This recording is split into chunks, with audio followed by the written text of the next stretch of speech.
J. Warner Wallace is a cold case homicide detective who's been investigating cold case murders in Los Angeles County for over a decade. His work has been featured on Fox News, Dateline, and Court TV. Now, we join him as he applies his investigative skills to making a case for Christianity.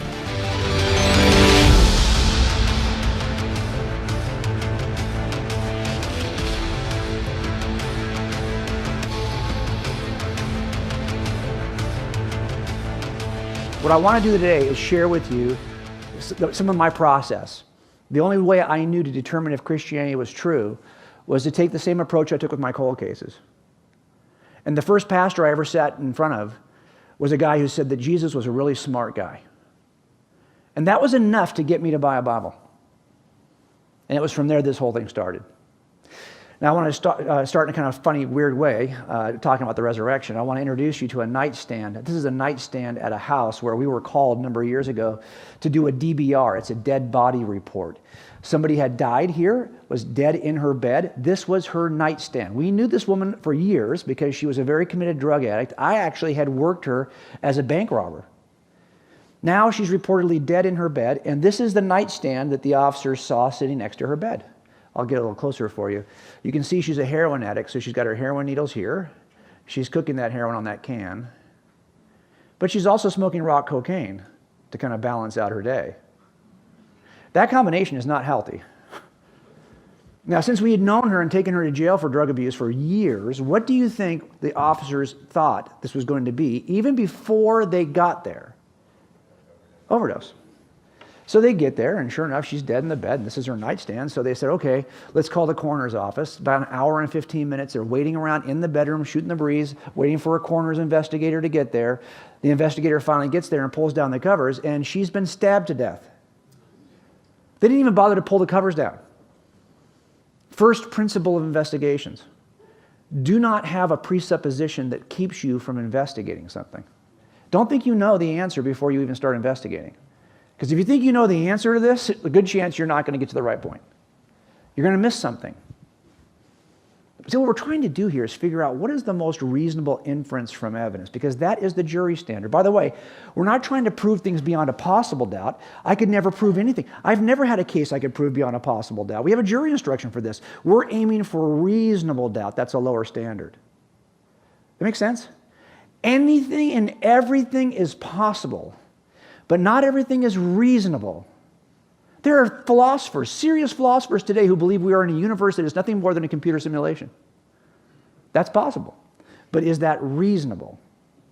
This is what we're after. Now, how do we determine if something is reasonable? That's the trick. How do you do that? Well, that's what I'm going to teach you this morning. But I have to show you something gruesome before I can start. I have to show you a dead body, okay? So we're going to do a little dead body work today. We're going to do a little death investigation 101, all right? Lucky for you, this dead guy looks suspiciously like my son Jimmy. Back when he used to work at Trader Joe's. Okay?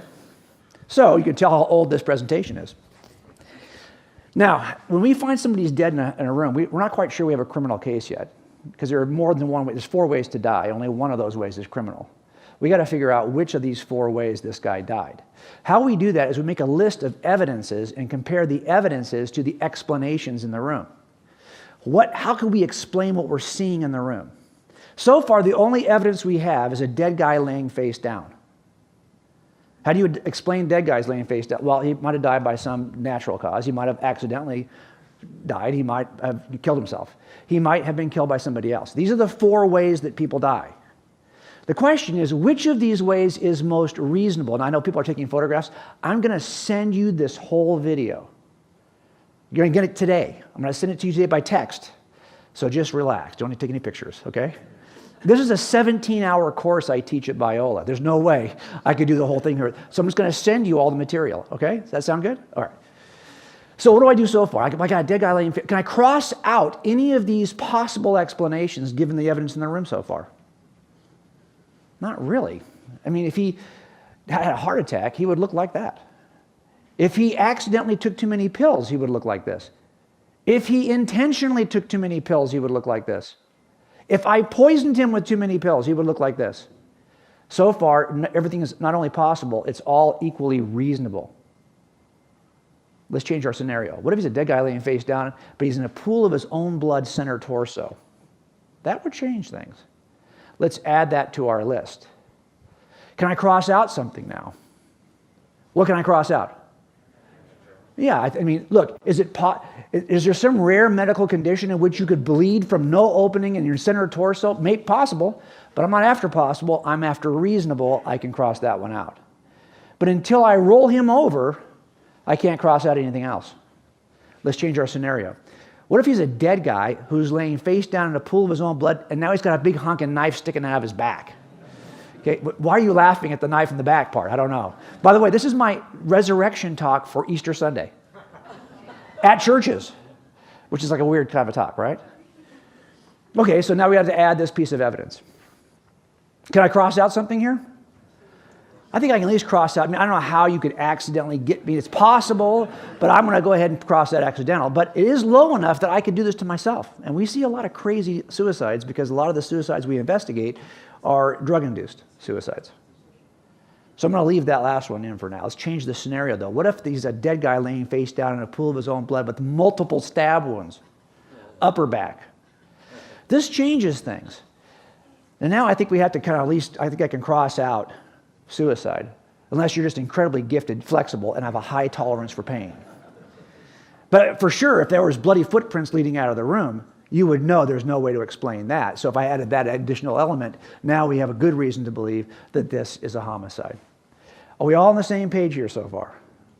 What we basically did was we compared the explanations to the evidences in the room. By the way, Jimmy is still alive, okay? He went to UCLA.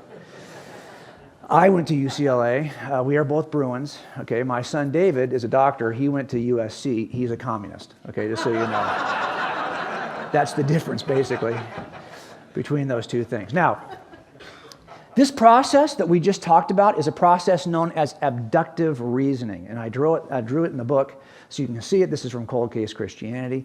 This process is a very common skill that detectives use, and we also asked jurors to employ this same process in jury deliberation. Now, why does this matter? Because when I was first looking at the case for Christianity, I knew that there was one piece of evidence that was more important than any other piece of evidence, according to Paul at least. It's this idea of the resurrection. If we have not been telling you the truth about the resurrection, you not only have no hope of your own resurrection, but we have been lying to you. And if that's the case, why would I trust you for anything? This was the most important, to me, thing to investigate. Why couldn't we use deductive reasoning for this? Why couldn't we list the evidences in the room and then the explanations for the evidence and determine which is the most reasonable? Now, what would count as an evidence in the room? I would have told you as an atheist, and I was the very, very committed atheist. I was the kind of atheist who read. Before the new atheist, I would read a lot, and I would push back against the people who were Christians in my life because they were lame Christians. The officers I knew could not tell you why I should trust the Bible. They had no more reason for me to trust the Bible than that someone could trust the Book of Mormon. They couldn't give me 4 reasons why I should trust the Bible. And the other group I met who were Christians were the people we were taking to jail, because a lot of those folks would tell us they were Christians. So both of those groups were unappealing to me. But I did believe some things about the resurrection as an atheist, and that was the minimal place you could get me to start. I would have said, yeah, I believe that Jesus was crucified. I'm not a Jesus mither, okay? There are a lot of those out there right now. But I mean, I think that the evidence is, why would you think that Jesus never even lived? There's not any good reason to believe that. But so what? Okay, so he lived, he was crucified, he was buried. That happens every day in some place in the world today. Someone will probably be crucified for their faith in Christ. This does not make Christianity true. That could be true, yet Christianity still be false. The fact that Jesus lived and died on a cross and was buried does not make Christianity true. Now, people, there was an empty tomb, because clearly if you wanted to end this in the first century, here's how you do it. You get the body of Jesus, you drag it around town. That's game over. Or you get the initial alleged eyewitnesses to recant. That would also be game over. Those things didn't happen, but this does not make it true. These 2 things could be true, yet Christianity could still be false. I believe those 2 things were true, yet I believe Christianity was false. Third thing, these folks said they saw the risen Christ. So, a lot of people, you work this job long enough, you're going to find out that people say all kinds of stupid, crazy things. Does not make them true. And finally, they did seem to be committed to this lie, or to this fabrication, or to this illusion, whatever it was. All four of these things could be true, yet Christianity could still be false. This is where I stood as a non-Christian. I'll give you those four things. Now, I have to explain them, though. And I would have offered one of 6 ways to explain these as an atheist. I will list them here for you. The 7th is your way on the bottom. Now, we're not going to be able to talk about all these today. We're going to go fast as we can through a couple of them. It's possible that they were just mistaken about his death. If he didn't really die on the cross, he just passed out or he was just unconscious, then we have a resuscitation, but not necessarily a resurrection. So how would we know if he's really dead or not? That's something we do for a living, right? There are people in this room that I've been talking to who both were homicides. We know what death looks like, but I'll bet most of you don't know what death looks like. And it's pretty clear that John did not really understand what the biological evidence for death was. He might have recognized it by touching it. But you'll see this in the Gospel of John. He writes this passage. And in this passage, he's describing what happened to Jesus and the 2 thieves. You know, they came around. The 2 thieves were not yet dead, so they broke their legs. Well, they should have broken Jesus' legs too, because if 2 of the 3 are not dead, why would you think the 3rd one is dead? And you don't break his legs to make sure he's dead. So he's not really dead. He's just unconscious. That's the claim. So they stabbed him with the spear, piercing his side. And out of his side came this interesting sudden flow of blood and water, not just watery blood. He's saying he saw blood and water. That was confusing. I think it confused John. It certainly confused the first readers of this passage for 500 years. Because as you read the church fathers, whenever they describe John 19, they say it's not water. It couldn't be water. It makes no sense to be water. It's got to be something else, it's like a metaphor. It's like a symbol of their baptism or a symbol of the Holy Spirit. It couldn't be water. John just used that term. It wasn't really water. And I don't care who you read on this passage, they reject the idea that it was water. But they don't understand the biology of death. If you've ever been to a car accident and someone dies right in front of you, or you do an assault and you get there and it turns into a homicide because they die right in front of you, you will see that as the heart begins to shut down, people enter into what's called circulatory shock. And you will start to shut down, your organs will start to shut down. And if you have a cardiac arrest where your heart stops, you'll suffer one of 2 forms of effusion. The first one's called pericardial effusion. If you've ever been to an autopsy, you'll see this is where water kind of is in the sac around your heart. But to be honest with you, it's not quite as large as it appears here. And if you go to you could stab that area, it won't look like water and blood. It'll look like blood because the heart is a rich source of blood. But if you happen to be in the right position when you die, especially if you're upright, you'll suffer what's called pleural effusion, and that is where water actually accumulates in your lung. And if you stab that chest cavity, you'll see a separation of water and blood. But that means you've already suffered cardiac arrest. There's actually hidden science in the Gospel of John that demonstrates that Jesus is dead. And nobody knew it in the first 500 years of the church because biological sciences had not yet caught up with the author named John. Now, a lot of you have never touched a dead body. Some of you have. That's your job for some macabre reason. You actually handle dead people. Raise your hand if you've had the great fortune of handling a dead person. Raise your hand. Okay. So you already know that dead people do not look like unconscious actors in movies. They don't. You can tell a dead person from across the room. Why? Because something called the mortis triad. I want to teach it to you. I'm going to take you to Los Angeles County Coroner's Office. It's on North Mission Road off the 5 freeway. Are you in Los Angeles County? So you've been here before. So this is the main office where you meet with the coroners. Next door is the examination room. If you walk up these steps right here, it's pretty cool. You walk up these steps, you go in that door. This window over here to the right, I'm sure it's still there. That is the Los Angeles County Coroner's gift shop. It's called Skeletons in the Closet. I have a bunch of stuff from this place. You can get shirts like this one that says, "Our bodies of work speak for themselves." You can get a mouse pad that says, "We're dying for your business." Yeah, it's pretty macabre, right? Next door, there's a big white building, and in the basement of that white building are the examination rooms. Now look, if you're a homicide detective assigned a homicide in Los Angeles County, you have to be present for the autopsy of the victim because the coroner is not going to testify at the prelim. You're going to testify at the prelim for the coroner, therefore you have to see whatever he sees. So we get to go to a lot of autopsies. And I just have one suit that I use for autopsies because it's nasty. Because when I started in 1988, this was not a metal table. This was a wood table. Yeah, that's right. There's a reason why it's got grooves as a metal table, why there's an actual grate down here, because you can wash all the blood off these tables. And at 50 to 60 autopsies a day in this room, this is a nasty, bloody, stinky room. It smells so bad, I can't even tell you. And there's actually a sign on the wall behind this thing over here. I'm sure it's still there. It says, "No eating in the examination room." Like someone's going to eat in here, okay? But something inconvenient happens when your heart stops pushing warm blood. You start to show the obvious signs of death. Why am I teaching this? Because look, you may not get it in the 21st century because you don't handle dead people. You hire somebody like a mortuary comes and picks up your grandmother, or the autopsy is done by a coroner's investigator who gets there. But in the first century, there were no autopsies. There were no coroner's offices. There were no mortuaries. Everyone handled their own dead.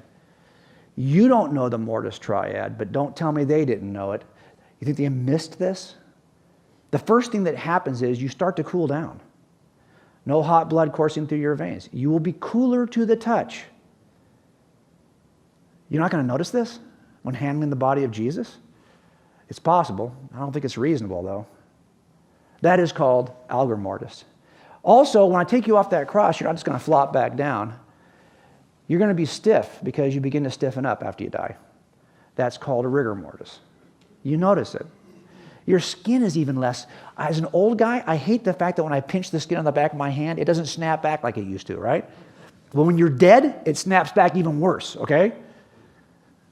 It's called rigor mortis.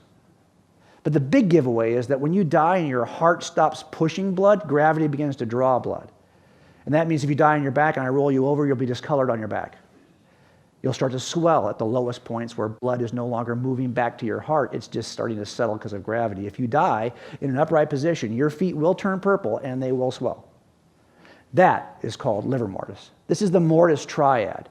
Hey, it's possible that these first century experts in death missed it. I think it's just because we don't understand it that we think they would miss it. Trust me, they're not going to miss it. It's not reasonable. But hey, maybe they're just lying about this. Some of you in this room, I know, you like conspiracy theories. Those are stupid, okay? If you think you know of a successful conspiracy, you don't, because it's not successful by definition if you know about it, right?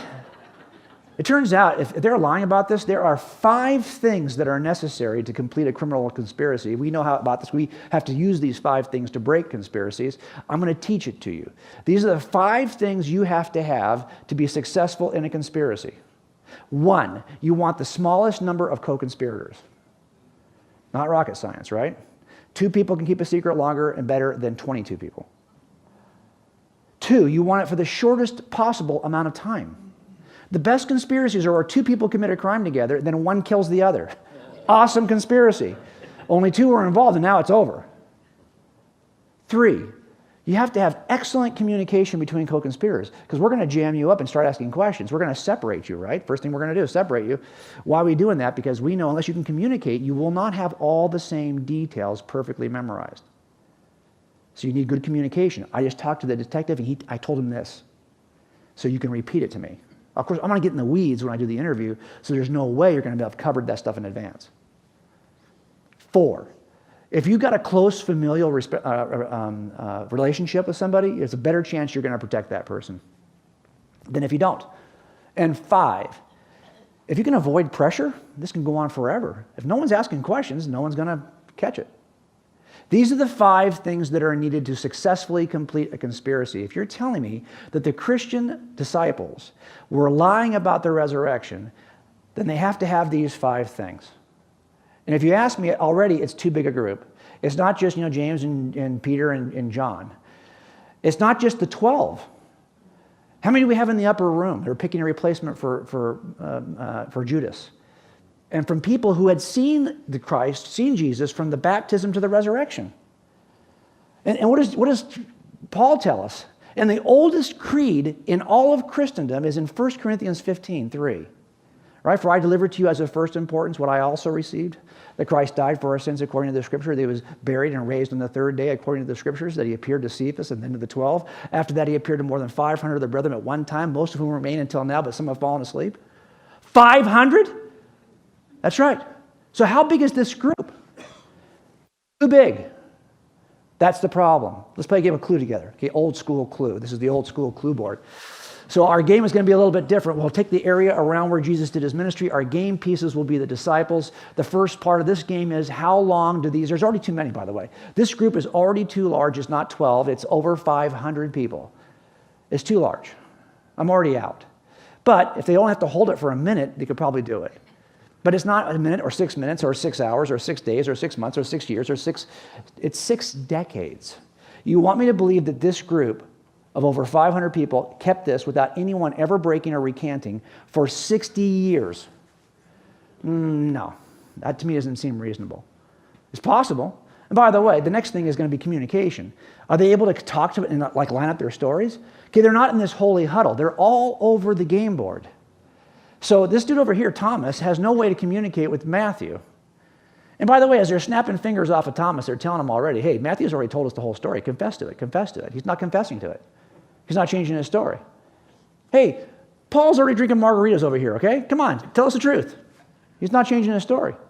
And no way to communicate. They can't Snapchat each other. They can't text each other. How do they tell in real time what the other person is saying? That's a problem. They're separated by too many miles. Now, are they undergoing any pressure? Have you ever watched Jack Bauer in the original 24? Okay, that dude, if he was doing an interview and he needed to get to the truth, what would he do? Whatever it takes to get to the truth. No rules. That's what's happening to these guys. They're being tortured for their testimony. Just get one to recant. It's game over. No one's budging on their testimony. Of course, the next question is, are there any brothers? Yeah, there are brothers. You got, Peter and Andrew. You got James and John. But over here, you got a guy who is not even related to the ministry of John the Baptist. You got a guy who was not part of that in crowd. That group of people who was hanging out with John the Baptist, who were looking and waiting for the Messiah. So when John saw him, he could say, hey, there's the Messiah. There's the Lamb of God. And they all go over and become Jesus' disciples. This dude is not one of them. This dude is somebody nobody likes. He's the one non-disciple outside watching all of it named Levi, who comes into the group late with no friendship to anybody in the group. They didn't want to be at his house that night for dinner. Yet after watching this nonsense for 3 years, he is now in the group. And he writes one of the earliest Gospels and never flinches. That's interesting to me. And finally, I just think this is way too easy. Given the 5 things that we typically use to break a conspiracy, this would have been easy to break. Now, is it possible it's conspiracy? Yeah, anything is possible. If you always ask me, is it possible? I will always say yes, but it's not reasonable. The last explanation is your explanation as a Christian, that these authors are simply accurately reporting what really happened in history. I'll tell you, every explanation you've ever offered for any set of phenomena has strengths and weaknesses. I know in all my criminal trials that my explanation for the events is strong. But I also know where my case's weaknesses are. I know that it has weaknesses. I know I have to protect the jury from getting those weaknesses under their skin, right? Because every case has both strengths and weaknesses. Your explanation has strengths. As a matter of fact, I think that your Christian explanation explains those first 4 things we talked about better than any other explanation. But your explanation has a weakness that for me as an atheist was a deal killer. And here it is. You want me to believe that the best inference from evidence is a miracle. That Jesus rose from the grave supernaturally. No. That's stupid. I was a very committed philosophical naturalist. You're not going to convince me the best and most reasonable inference from evidence is something supernatural. But stop for a second. What are we really investigating this morning? We're investigating this central claim. Are supernatural events could they ever be the most reasonable inference from it? That's the thing we're investigating. Now, I can say, no, don't believe in the supernatural. No, stupid, that's the thing we're investigating. Put your prior presupposition on the shelf for a minute. That's the very question we're asking. Don't have the answer yet. We're going to investigate that. Because if you don't do that, I can show you evidence.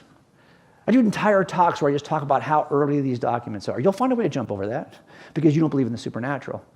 I can show you ways in which it's quoted by the earliest students of the eyewitness. You'll find a way to jump over that. I can show you archaeological support for it. You'll find a way to jump over that. And no matter what I show you, you will find a way to jump over. Why? Because you are committed to this end. And why are you committed to that end? Because that's where you started, and you refuse to move. Are you being fair to the investigation, really? Because you'll always end up there. You'll never end up anywhere else if you're not willing to move. Look, there's a reason why I showed you this nightstand. These officers had the conclusion in their mind before they got there, so that when they got there, they didn't even pull down the covers. They thought they knew the answer. You will miss something if you start that way. So when it comes right down to it in the resurrection, you got one of two options. This is it. Jesus either rose from the grave or he didn't. Those are the two options. Now, if you said to me, as a skeptic, Jim, I want you to keep your mind open and consider all explanations, including supernatural ones, I would have said, no, can't do that. I don't believe in the supernatural. That's a roadblock that keeps me from getting here. I could never get here because this is sitting in my way. The problem is, if you look at all the natural explanations, they don't work. I've tried to make them. By the way, Bart Ehrman just added, the skeptic from University of North Carolina, Chapel Hill, he just added the one that they were influenced, the number 5 in the background there. He just added that last year. Why do people continue to add theories? Because they know the theories don't work. So they jump to a new theory. So I knew these didn't work. But I would find a way to dig around those, go around those, jump over those, because I wanted to get over here. I ignored all these problems. Now just take a look at this path for a second. Which of these two forks in the road is least encumbered? Duh, right? And it turns out the only thing in the path on this side, I put there. I'm in control of that one. I could actually pull it down. Oh, no, I would never do that. No, I don't believe in the supernatural. No, wait a minute. I can't control how bad these things are. I don't make these up. This is just what they are. But over here, there's only one roadblock of my creation. If I'm just willing to lay it down, this is by far the most reasonable inference from evidence. The only thing that ever kept me from seeing that was me. And once I realized that, it changed the way I thought about it.